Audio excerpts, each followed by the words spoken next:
Hello दोस्तों, इस video में साइंस प्रैक्टिस सेट पेपर देखने वाले हैं, तो आप लोग लास्ट तक जरूर बने रहिएगा। यह वीडियो बिहार शिक्षक भर्ती 2024 के लिए अति महत्वपूर्ण रहने वाला है। तो चलिए देखते हैं क्वेश्चन नंबर फर्स्ट से। तो देखिए क्वेश्चन नंबर फर्स्ट है कि इनमें से किस रक्त समूह में सतह प्रतिजन नहीं होता है। तो देखिए 111 का जो राइट आंसर होगा ये होगा बी ऑप्शन। तो देखिए ओ रक्त समूह में सतह प्रतिजन नहीं होता है। ठीक है, ओ रक्त समूह में सतह प्रतिजन नहीं होता है। ठीक है, अब देखिए क्वेश्चन नंबर 112 है कि हृदय का आवरण क्या कहलाता है। हृदय का आवरण क्या कहलाता है। तो इसका जो राइट आंसर होगा ये होगा सी ऑप्शन, पेरिकार्डियम। तो देखिए हृदय का आवरण पेरिकार्डियम कहलाता है। हृदय का आवरण एक दोहरी परत वाली संरचना है। मनुष्य का हृदय जो है हाथ की मुट्ठी के आकार का शंक्वाकार पेशीय अंग है। हृदय की सामान्य सक्रियता के लिए Na+Ca2+ तथा K+ आयनों का हृदय के बाहर चारों ओर के माध्यम से उचित समानुपात में होना आवश्यक है। अब Ca2+ आयन की वृद्धि से हृदय के संकुचन में वृद्धि होती है। मानव के हृदय में 4 जो है कोष्ठ अथवा वृष्ण होते हैं। चलिए देखते हैं क्वेश्चन नंबर नेक्स्ट है कि कौन सी संरचना जो है ग्लोमेरुलस को घेरती है। तो देखिए 113 का जो राइट आंसर होगा ये होगा ए ऑप्शन, यानी बोमन कैप्सूल। तो 113 का जो राइट आंसर होगा ये होगा ए ऑप्शन। वृक्क नलिका बोमन कैप्सूल ग्लोमेरुलस को घेरता है। बोमन कैप्सूल एक दोहरी दीवार वाली कप जैसी संरचना है और बोमन कैप्सूल के साथ जो है ग्लोमेरुलस को जो है मालपीघियन पिंड कहा जाता है। अब देखिए कि क्वेश्चन नंबर देखेंगे 114। देखिए नेक्स्ट क्वेश्चन है कि हाइपोथैलेमस की हार्मोन स्रावित करने वाली कोशिकाएं क्या कहलाती हैं। तो 114 का राइट आंसर होगा सी ऑप्शन, यानी न्यूरोसेक्रेटरी कोशिकाएं। ठीक है, न्यूरोसेक्रेटरी कोशिकाएं कहलाती हैं। तो हाइपोथैलेमस की हार्मोन स्रावित कोशिकाएं जो है तंत्रिका, ये जो है स्रावी कोशिकाएं न्यूरोसेक्रेटरी कोशिकाएं हैं। हाइपोथैलेमस जो है ये डाइएन्सेफेलॉन के आधार पर मौजूद होता है और हीमोस्टेसिस को बनाए रखने के लिए जिम्मेदार होता है। चलिए देखते हैं क्वेश्चन नंबर नेक्स्ट। 115 है कि क्रोमोसोम के बारे में निम्नलिखित में से कौन सा कथन गलत है। तो 115 का होगा ई ऑप्शन। ठीक है, 115 का क्या होगा ई ऑप्शन, यानी उपर्युक्त में से कोई नहीं। तो देखिए कि क्रोमोसोम जो है छड़ के आकार की संरचनाएं हैं जो कोशिका के विभाजित होने पर एक साथ संघनित हो जाती हैं। क्रोमोसोम डीएनए, आरएनए और प्रोटीन से बने होते हैं जो वंशानुक्रम के लिए भंडार के रूप में कार्य करते हैं। काइनेटोकोर्स डिस्क जैसी संरचनाएं हैं जो सेंट्रीमियर के जो है किनारों पर मौजूद होती हैं।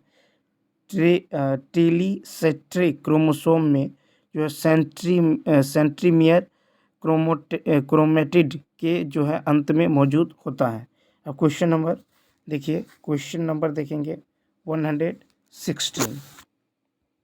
116 है कि जड़ के बारे में जो है कौन सा कथन जो है ये गलत है। जड़ के बारे में कौन सा कथन गलत है।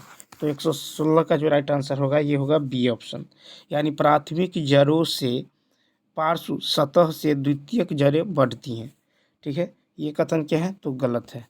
तो देखिए 116 का जो राइट आंसर होगा बी होगा, यानी प्राथमिक जड़ों से पार्श्व सतहों से द्वितीयक जड़ें जो है बढ़ती हैं। जड़ के बारे में ये कथन क्या है गलत है। अब रेडिकल मिट्टी के अंदर प्राथमिक जड़ जो है बनाने के लिए बढ़ता है। अधिकांश द्विबीजपत्री मूसलाधार प्रणाली को अपनाते हैं। बरगद के पेड़ में जो है अपस्थानिक जड़ें मौजूद होते हैं। क्वेश्चन नंबर जो है 116 का बी ऑप्शन होगा। अब देखिए 117। देखिए क्वेश्चन नंबर 117 है कि प्रकाश प्रतिक्रिया के लिए निम्नलिखित में से कौन सा कच्चा माल आवश्यक है। तो इसका जो राइट आंसर होगा ये होगा बी ऑप्शन, ADP, H2O और NADP प्रकाश प्रतिक्रिया के लिए मुख्य आवश्यक सामग्री है। पानी जो है फोटोलिसिस से गुजरता है, पानी यानी यह हाइड्रोजन और ऑक्सीजन से विभाजित हो जाता है। अब देखिए ADP ATP में तथा NADP और ADPH में परिवर्तित हो जाता है। प्रकाश अभिक्रिया के लिए ऊर्जा का स्रोत सूर्य का प्रकाश है। और देखिए NADPH2 तथा ATP जिन्हें संयुक्त रूप से स्वांगीकरण शक्ति कहते हैं। 118 है कि डीप हायोडोंट प्रकार का दांत क्या है। तो 118 का होगा बी ऑप्शन, यानी जीवन के दौरान जो सो दांतों के दो सेट। डीप हायोडोंट एक प्रकार का दांत है जिसमें जीव के पूरे जीवन चक्र के दौरान दांतों के दो सेट होते हैं। मनुष्य सहित अधिकांश स्तनधारी अपने जीवन के दौरान दांतों के दो सेट बनाते हैं और दुधिया दांतों का एक सेट 12-13 साल की उम्र तक दांतों के नए सेट में से बदल जाता है। और मनुष्य के दांत जो है 4 प्रकार के होते हैं। मनुष्य के दांत कितने प्रकार के होते हैं, तो 4 प्रकार के होते हैं। एक तो रदनक, दूसरा होता है अग्रचवर्णक, तीसरा होता है दाढ़ और चौथा होता है कृंतक। ठीक है, तो रदनक, अग्रचवर्णक, दाढ़ और कृंतक। अब देखिए क्वेश्चन नंबर 119। क्वेश्चन नंबर 119 है कि मानव शरीर की सबसे बड़ी ग्रंथि का वजन कितना होता है। तो 119 का जो राइट आंसर होगा ये होगा ई, उपर्युक्त में से कोई नहीं। तो देखिए यकृत जो है ये मानव शरीर की सबसे बड़ी ग्रंथि है और एक वयस्क मानव का वजन लगभग 1.2 से 1.4 किलोग्राम होता है। ठीक है, सबसे बड़ी ग्रंथि। अब देखिए कि कह रहा है कि यह जो है उदर गुहा में डायफ्राम के ठीक नीचे स्थित होता है और इसमें 2 लंबे लोब होते हैं। क्या होते हैं, लोब। तो देखिए मानव शरीर की सबसे बड़ी ग्रंथि का जो वजन होता है ये 1.2 से 1.4 kg होता है, किलोग्राम। ठीक है, अब देखिए कि संरचनात्मक रूप से यकृत जो है बहुत सी पालिकाओं का बना होता है जिन्हें ग्लिसन्स कैप्सूल कहते हैं। पीत रस क्षारीय होता है तथा यह भोजन के अम्लीय माध्यम को क्षारीय बनाता है। अब क्वेश्चन नंबर 120 है कि गुर्दे कहाँ स्थित होते हैं। इसका बी ऑप्शन, यानी अंतिम वक्षीय और तीसरी काट कोशिकाओं के बीच स्थित होता है। ठीक है, तो गुर्दे जो है लाल भूरे सेम के आकार की संरचनाएं हैं जो पेट की गुहा की पृष्ठीय भीतरी दीवार के करीब अंतिम वक्ष और तीसरे काट कशेरुका के स्तर के बीच स्थित होते हैं। वृक्क का जो है केशिका गुच्छ ग्लोमेरुलस भाग डायलिसिस का कार्य करता है और नेफ्रॉन जो है वृक्क की क्रियात्मक इकाई हैं। क्वेश्चन नंबर 121 है कि किस ईंधन में उच्चतम विशिष्ट ऊर्जा होती है। इसका ए ऑप्शन, यानी डीजल ईंधन में उच्चतम विशिष्ट ऊर्जा होती है। ठीक है, अब देखिए कि विशिष्ट ऊर्जा जैसे प्राकृतिक गैस में होता है 536। ठीक है, प्रोपेन, पेट्रोल और ब्यूटेन इसमें होता है 460, डीजल में होता है 427, और एंथ्रासाइट में होता है 347, कोयला गैस में होता है 293। सबसे ज़्यादा जो है प्राकृतिक गैस में होता है। ठीक है, तो यहाँ जो है किस में होगा, तो यहाँ होगा डीजल में विशिष्ट ऊर्जा। आप देखिए क्वेश्चन नंबर 122 है कि क्या होता है जब LPG बड़ी सांद्रता में जो है सांस के अंदर जाती है। तो इसका डी ऑप्शन, यानी उपयुक्त में से एक से अधिक। तो देखिए ब्यूटेन और प्रोपेन बड़ी मात्रा में LPG में मौजूद होते हैं जिसे अधिक मात्रा में सूंघने पर यह थोड़ा एनेस्थीसिस है जिससे कुछ समय बाद व्यक्ति गिर सकता है। LPG में सुगंध के लिए इथाइल मर्केप्टेन मिलाया जाता है। LPG का पूर्ण रूप है लिक्विफाइड पेट्रोलियम गैस। प्राकृतिक गैस में मुख्यतः मीथेन और इथेन गैस होते हैं। और देखिए LPG तरल और वाष्प दोनों स्थिति में रंगहीन होते हैं। Question number 123। क्वेश्चन नंबर 123 है कि बांस की प्रक्रिया में उत्प्रेरक की पहचान करें। तो बांस की प्रक्रिया में उत्प्रेरक फेरिक ऑक्साइड होते हैं। क्या होते हैं? फेरिक ऑक्साइड, यानी बी ऑप्शन। ठीक है। अब देखिए कि बांस की प्रक्रिया का उपयोग जो है ये हाइड्रोजन के निर्माण की प्रक्रिया में जो है किया जाता है। ठीक है। और देखिए इस प्रक्रिया द्वारा हाइड्रोजन गैस तैयार करने का जो है तैयार किया जाता है। अब चलिए देखते हैं क्वेश्चन नंबर जो है नेक्स्ट यानी 124 कहता क्या होता है जब क्षार धातुएं जो है नम हवा के संपर्क में आती हैं। 124 का होगा बी, ऑक्साइड का निर्माण होता है। जब क्षार धातुएं नम हवा के संपर्क में आती हैं तो ऑक्साइड का निर्माण होता है। ठीक है। धातुएं बहुत सक्रिय होता है। जब यह जल से अभिक्रिया करता है तो धात्विक ऑक्साइड बनाता है और हाइड्रोजन गैस मुक्त करता है। अब चलिए देखते हैं 125। क्वेश्चन नंबर 125 है कि अंतर आणविक बलों और तापीय ऊर्जा के बीच संतुलन का परिणाम क्या है। तो देखिए 125 का होगा बी, पदार्थ की तीन अवस्थाएं। तो अंतर आणविक बलों और तापीय ऊर्जा के बीच संतुलन का परिणाम जो है पदार्थ की तीन अवस्थाएं हैं। पदार्थ की तीन अवस्थाएं ठोस, द्रव और गैस है। एक अणु में अंतर आणविक बल हमेशा अणुओं को एक दूसरे के साथ रखने की कोशिश करते हैं। तापीय ऊर्जा अंतर आणविक बल को अलग करने की कोशिश करता है। पदार्थ की चौथी अवस्था प्लाज्मा है। 126 है कि जमने की प्रक्रिया के दौरान तापमान होता है। तो एक ये होगा ए ऑप्शन, स्थिर। जमने की प्रक्रिया के दौरान तापमान क्या होता है? स्थिर होता है। ठीक है। बर्फ के अणुओं को पिघलने के लिए आवश्यक ऊष्मा पानी के अणुओं द्वारा प्रदान की जाती है और यह ऊष्मा संलयन की गुप्त ऊष्मा है। बर्फ के अणु पानी की तुलना में बहुत अधिक ठंडे होते हैं। पानी और बर्फ का तापमान अलग अलग होता है। अगर एक साथ जो है जोड़ दें तो गर्मी का आदान प्रदान होगा, जिसके कारण बर्फ पिघलने लगती है और पानी ठंडा हो जाता है। अब चलिए देखते हैं 127। अब देखिए क्वेश्चन नंबर 127 है कि तापमान स्थिर रखने पर जो ग्राफ खींचा जाता है उसका क्या नाम है। तो उसका ए यानी आइसोथर्म। तापमान स्थिर रखने पर जो ग्राफ खींचा जाता है उसका नाम आइसोथर्म है। आइसोथर्म प्रक्रिया एक ऊष्मागतिकी प्रक्रिया है जिसमें किसी सिस्टम का तापमान जो है ये स्थिर रहता है। ठीक है। अब चलिए देखते हैं क्वेश्चन नंबर जो है 128 है कि जब हम समूहों में बाएं से दाएं जाते हैं तो अधात्विक प्रकृति का क्या होता है।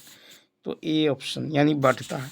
तो जब हम समूहों में बाएं से दाएं जाते हैं तो अधात्विक प्रकृति जो है बढ़ती है। क्या होता है? बढ़ती है। ठीक है। अब देखिए कि जैसे धात्विक गुण होता है ये बाएं से दाएं जाने पर घटता है। विद्युत बंधुत्व जो होता है ये बाएं से दाएं जाने पर घटता है। विद्युत ऋणात्मकता बाएं से दाएं जाने पर बढ़ता है। और संयोजी इलेक्ट्रॉन ये जो है बाएं से दाएं जाने पे 1 से 8 हो जाता है। और आयनन विभव ये बाएं से दाएं जाने पर बढ़ता है। क्वेश्चन नंबर 129 कहता धातुओं में ज्ञात तत्वों का खाली स्थान प्रतिशत होता है। तो इसका ए ऑप्शन 78। तो धातुओं में ज्ञात तत्वों का 78% हिस्सा होता है। आवर्त सारणी में लगभग 118 में से 91 तत्व धातु हैं। धातुओं को विद्युत धन तत्व कहा जाता है। कुल गैस जो है तत्वों की संख्या 11 है। और आधुनिक आवर्त सारणी में 7 उपतत्व हैं, उपधातु तत्व हैं। 130 क्वेश्चन नंबर 130 है कि निम्नलिखित में से किसको यूनिलूनियम के नाम से भी जाना जाता है। 130 का होगा बी यानी मेंडलीवियम। ठीक है। तो तत्व मेंडलीवियम को यूवी लूनियम के नाम से भी जाना जाता है। अब देखिए यूवी लूनियम के नाम से भी जाना जाता है। अब चलिए देखते हैं क्वेश्चन नंबर 131 का था मानव मल में नहीं पाए जाने वाले बैक्टीरिया की पहचान करें जो गैस्ट्रोइंटेस्टाइनल रोगों का कारण बनते हैं।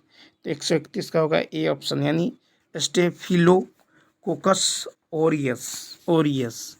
तो देखिए यह एक गोल आकार का जीवाणु है जो फर्मिक्यूटस का सदस्य है।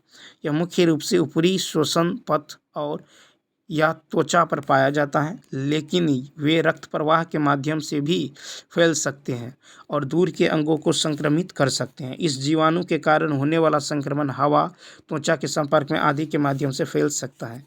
132 है कि कौन सा एक कमजोर चुंबक है।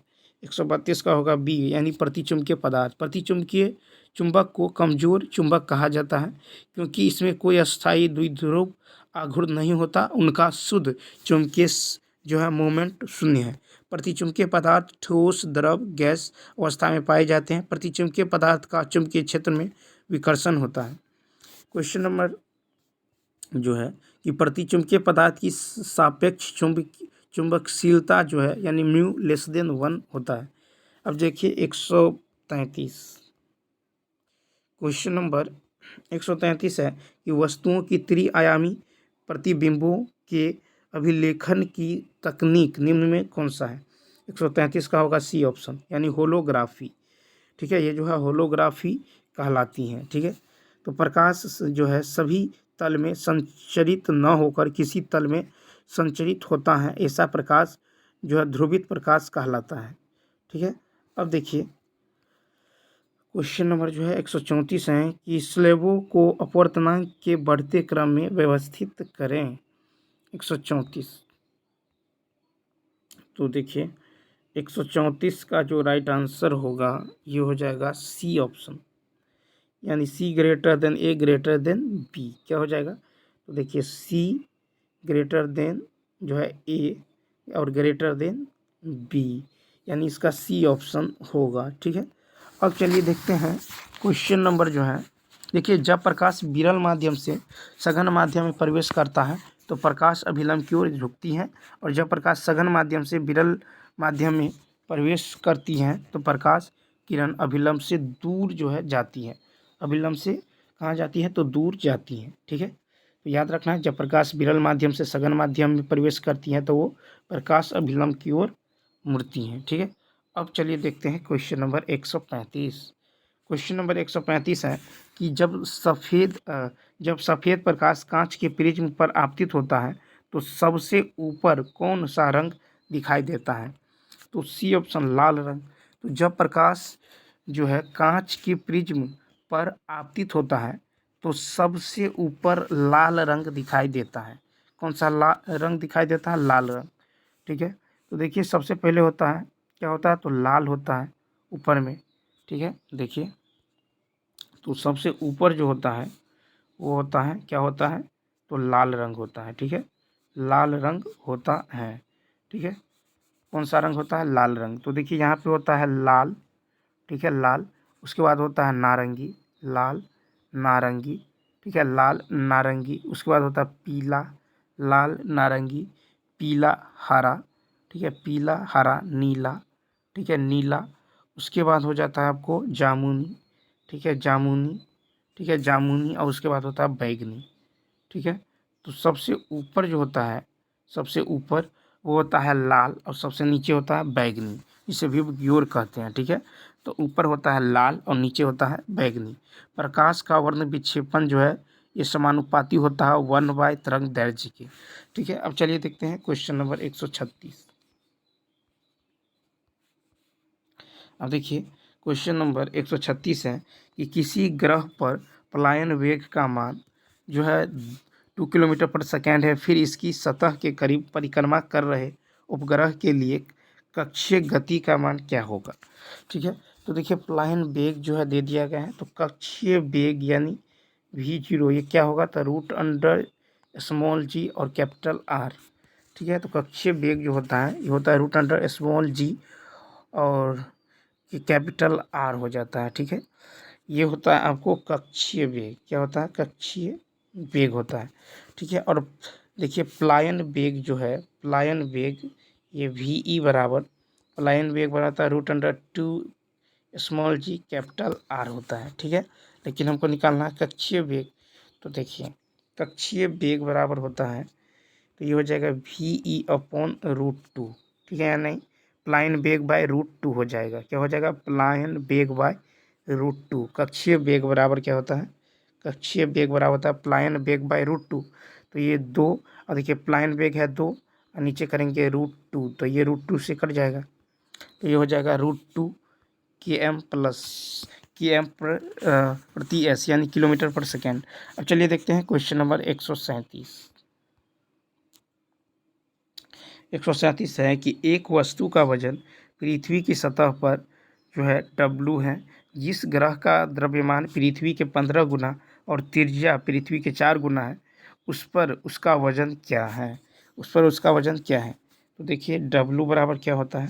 तो W बराबर होता है mg यानी Gm/r²। ठीक है, तो W बराबर होता है कैपिटल G कैपिटल M/r²। दूसरे ग्रह पर भार जो है W1 बराबर हो जाएगा small m capital G M1 और नीचे में R1² हो जाएगा। ठीक है, R1² हो जाएगा। ठीक है, तो यानी W1 बराबर जो है ये हो जाएगा आपको mg into 15m। mg into 15m 15 गुना हो जाता है। ठीक है, mg इंटू 15m/16 4 यहाँ पे 4 गुना है तो 16r² हो जाएगा। ठीक है, 4r का होल स्क्वायर यहाँ पे होगा। ठीक है, तो नीचे में होगा 4r के, तो W1 बराबर होगा mg यानी स्मॉल m। ठीक है, W1 बराबर small m capital G into 15m और नीचे में 4r का होल स्क्वायर। ठीक है, तो ये हो जाएगा आपको mg15/r², 16r² यानी 15/16। ठीक है, इंटू Gmm/r²। ठीक है, तो ये हो जाएगा आपको 15/16 W। ठीक है, 15/16 W हो जाएगा। ठीक है, तो इसका जो राइट आंसर होगा ये होगा बी ऑप्शन। क्या होगा? B option 15/16r²। ठीक है, अब चलिए देखते हैं क्वेश्चन नंबर 138। 138 है कि हवा में रखे और पानी में समान दूरी पर रखे गए दो पिंडों के बीच आकर्षण बल का अनुपात क्या है? तो 138 का होगा C 1:1। ठीक है, क्या होगा? 1:1 होगा। ठीक है, 1:1। अब चलिए देखते हैं क्वेश्चन नंबर 139। 139 है कि जब छड़ के एक सिरे को गर्म किया जाता है तो गर्म सिरे पर मौजूद अणु उच्च आयाम के साथ कंपन करते हैं और ऊष्मा को एक कण से निकटवर्ती कण तक संचारित करते हैं। प्रक्रिया क्या है? तो 139 का होगा बी यानी चालन। क्या है? तो चालन है। अब चलिए देखते हैं 140। क्वेश्चन नंबर 140 है इमारतों की छत सफ़ेद रंग से क्यों रंगी जाती हैं? इसका बी ऑप्शन क्योंकि यह विकिरण को परावर्तित करते हैं। सफ़ेद रंग विकिरण को परावर्तित करते हैं, इसलिए इमारतों को छत को सफ़ेद रंग से रंगते हैं। ठीक है, अब चलिए देखते हैं 141। देखिए 141 है कि स्थिर तापमान के दौरान हमें उस दिन ठंड महसूस होती है जब आर्द्रता खाली स्थान होती है। 141 का सी 25%। स्थिर तापमान के दौरान उस दिन ठंड महसूस होती है जब आर्द्रता 25% होती है। ठीक है, 25% होती है। अपेक्षित आर्द्रता का उपयोग हवा में जल वाष्प की मात्रा ज्ञात करने के लिए किया जाता है। बरसात के मौसम में जो है सापेक्षिक आर्द्रता 100% होती है। ठीक है, अब चलिए देखते हैं क्वेश्चन नंबर 142 कि किसी गैस के रुद्धोष्म संपीड़न के दौरान उसका तापमान खाली स्थान होता है। 142 का सी यानी बढ़ता है। ठीक है, क्या होता है? तो बढ़ता है। क्वेश्चन नंबर 143 कहता है कि निम्नलिखित में से कौन जीन जो है अभिव्यक्ति में भाग नहीं लेता? जीन अभिव्यक्ति में, इसका होगा सी ऑप्शन यानी प्रतिकृति। ठीक है, प्रतिकृति जो है जीन अभिव्यक्ति में भाग नहीं लेता है। अब चलिए देखते हैं क्वेश्चन नंबर 144। 144 है कि प्रोफेज 1 के चरणों को क्रम में व्यवस्थित करें। तो 144 का होगा ए ऑप्शन। क्या होगा? ए ऑप्शन होगा। ठीक है, यानी लेप्टोटीन जाइगोटीन। ठीक है, उसके बाद पेचाटीन और उसके बाद डिप्लोटीन। ठीक है, तो इसका ए क्रम क्या है? सही है। ठीक है, अब चलिए 145 देखते हैं। क्वेश्चन नंबर 145 है कि निम्नलिखित में से कौन सा मेम्ब्रेन सिस्टम का हिस्सा नहीं है। तो 145 का बी ऑप्शन यानी mitochondria. Mitochondria endo membrane system का हिस्सा नहीं है। ठीक है, अब चलिए देखते हैं क्वेश्चन नंबर 146। देखिए क्वेश्चन नंबर 146 है कि थाइमस के बारे में जो है के बारे में कौन सा कथन गलत है। तो इसके 146 का सी, यह सभी उम्र के व्यक्तियों के लिए बरकरार है। ठीक है, तो ये कथन क्या है, गलत है। तो देखिए थाइमस के बारे में जो है, जैसे टी लिम्फोसाइट का विभेदन यहाँ होता है, यह थाइमोसिन स्रावित करता है और एंटीबॉडी के उत्पादन को बढ़ावा जो है देता है। यह ग्रंथि केवल युवावस्था तक सक्रिय रहती है। थाइमस ग्रंथि उरोस्थी के पीछे और फेफड़ों के बीच स्थित होती है। क्वेश्चन नंबर 147 है, हाइपोथैलेमस के बारे में कौन सा कथन सत्य नहीं है। हाइपोथैलेमस के बारे में तो 147 का होगा सी ऑप्शन, यानी यह थैलेमस के बगल में स्थित होता है। ठीक है, यह कथन गलत है। तो इसमें जो है थैलेमस, हाइपोथैलेमस, इसमें तंत्रिका अस्थायी कोशिकाएं होती हैं। यह शरीर के तापमान को नियंत्रित करता है, यह भूख को नियंत्रित करता है। Question number 148। क्वेश्चन नंबर 148 है कि ऊर्जा के पिरामिड के आकार का क्या महत्व है। ऊर्जा के पिरामिड का आकार का क्या महत्व है। तो यह ऊर्जा में कमी को दर्शाता है, यह ऊर्जा में कमी को दर्शाता है। ठीक है, अब चलिए देखते हैं 149। कहता किस तापमान में मिट्टी का विकास धीरे धीरे होता है। तो इसका डी ऑप्शन यानी उपयुक्त में से एक से अधिक। तो ठंड तापमान एवं अति बर्फीले मौसम में मिट्टी का विकास धीरे धीरे होता है। ठीक है, मिट्टी निर्माण को प्रभावित करने वाले कारक तापमान, वर्षा का आर्द्रता, वायु, वाष्पीकरण, चट्टानों का स्वरूप है। क्वेश्चन नंबर, अब देखिए लास्ट क्वेश्चन है 150 कि नगर पालिका ठोस अपशिष्ट शब्द का प्रयोग किस प्रकार के ठोस अपशिष्ट का वर्णन करने के लिए जो है किया जाता है। 150 का सी यानी गैर खतरनाक। ठीक है, तो नगर पालिका ठोस अपशिष्ट पदार्थ का प्रयोग आमतौर पर किसी शहर, कस्बे, गांव के अधिकांश गैर खतरनाक ठोस कचरे का वर्णन करने के लिए जो है किया जाता है। तो इसका जो है सी ऑप्शन क्या होगा, राइट होगा। तो चलिए दोस्तों, इस वीडियो में इतना ही। यदि यह वीडियो अच्छा लगा हो तो लाइक, शेयर और सब्सक्राइब करना ना भूलें, ताकि मैं इसी तरह का वीडियो बनाता रहूं। तो चलिए मिलते हैं नेक्स्ट वीडियो में। Thanks for watching.